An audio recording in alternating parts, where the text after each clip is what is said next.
Hello everyone, welcome back to paper pass. हम लोग उत्तर प्रदेश की कृषि में फसलें पहले ही देख चुके थे। आज हम देखेंगे कि उत्तर प्रदेश का देश में खाद्यान्न फसलों में कितना योगदान है। तो चलिए शुरू करते हैं। जैसा कि आप सभी जानते हैं कि उत्तर प्रदेश की अर्थव्यवस्था कृषि प्रधान है। इसका लगभग 65% जनसंख्या कृषि पर निर्भर है। उत्तर प्रदेश सर्वाधिक खाद्यान्न उत्पादक राज्य है, जो कि देश के कुल खाद्यान्न उत्पादन में 17.77% का योगदान देता है।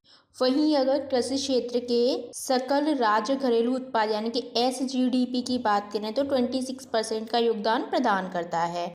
गेहूं, गन्ना, आलू, आम, सब्जी, दूध इत्यादि में उत्तर प्रदेश प्रथम स्थान रखता है। अब देखिए, प्रथम स्थान रखने के क्या क्या कारण हैं, हम वो जानते हैं। सबसे पहला कारण है कि गंगा यमुना का दोआबी क्षेत्र है, जिसके कारण उपजाऊ मृदा है, प्रयुक्त सिंचाई संसाधन उपलब्ध हैं। सेकेंड है कृषि बल की उपलब्धता है, क्योंकि जनसंख्या ज्यादा है तो कृषि बल भी उपलब्ध मात्रा में प्राप्त हो जाता है।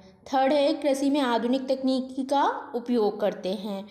फोर्थ है हरित क्रांति एंड फिफ्थ है सरकार की कृषि समर्पित नीतियां, जैसे कि MSP, ई-नाम एक्सेट्रा। अब देखिए, योगदान की तो बात हो गई है, लेकिन ये जो योगदान है वो संपूर्ण उत्तर प्रदेश का नहीं है। उत्तर प्रदेश की कृषि में कुछ क्षेत्रीय असामान्यताएं भी विद्यमान हैं। जैसा कि आप सभी को पता है कि उत्तर प्रदेश की कृषि राज्य की अर्थव्यवस्था की रीढ़ है। यहाँ पे सभी मौसमों की फसलें होती हैं, जैसे रबी, खरीफ और जायद, हमने कल देखा ही था। यहाँ पे 9 कृषि जलवायु क्षेत्र हैं, जिसके कारण फसलों में भिन्नता भी उपलब्ध है। असमानताओं के कारण जो इस प्रकार हैं। फर्स्ट है भौगोलिक कारण। भौगोलिक कारण में प्रदेश के पूर्वी, तराई तथा पश्चिमी भाग में पर्याप्त वर्षा होती है, लेकिन स्तर अलग अलग है, जबकि दक्षिणी और पश्चिमी क्षेत्र में वर्षा कम होती है। और इसके साथ साथ बुंदेलखंडीय क्षेत्र में कृषि का पर्याप्त विकास नहीं हो पाया है, जिसके कारण वहाँ पे मुख्यतः मोटे अनाज उत्पादित किए जाते हैं। नेक्स्ट है सिंचाई सुविधाओं का सभी क्षेत्रों में पर्याप्त विकास न हो पाना। इसका कारण है कि राज्य के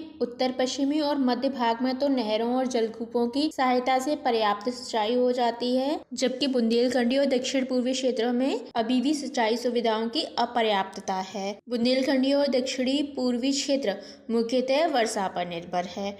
नेक्स्ट है खेतों का छोटा आकार।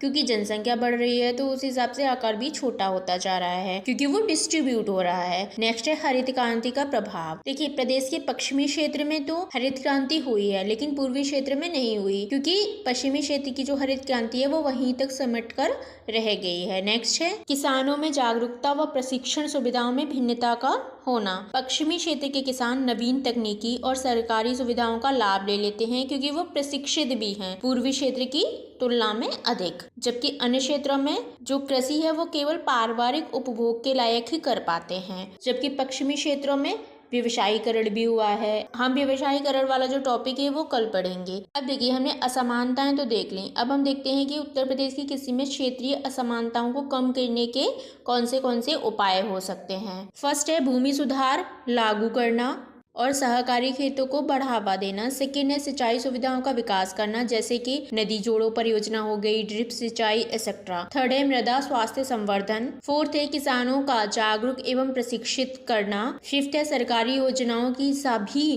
क्षेत्रों में पहुंच सुनिश्चित करना। सिक्स्थ है सरकार को पिछड़े क्षेत्रों में अधिक ध्यान देना चाहिए। हालांकि सरकार ने इस दिशा में कार्य करना प्रारंभ भी कर दिया है, जैसे कि केन बेतवा लिंक योजना, इजराइल के सहयोग से पर ड्रॉप मोर क्रॉप मिशन चल ही रहा है। नेक्स्ट है खेत तालाब योजना। नेक्स्ट है प्रशिक्षित कृषि उद्यम स्वावलंबन योजना। नेक्स्ट है प्रधानमंत्री कृषि सिंचाई योजना। नेक्स्ट है जैविक कृषि योजना एक्सेट्रा। आज के लिए बस इतना ही। कल मिलेंगे हम उत्तर प्रदेश में कृषि के वाणिज्यीकरण के साथ। Thank you so much.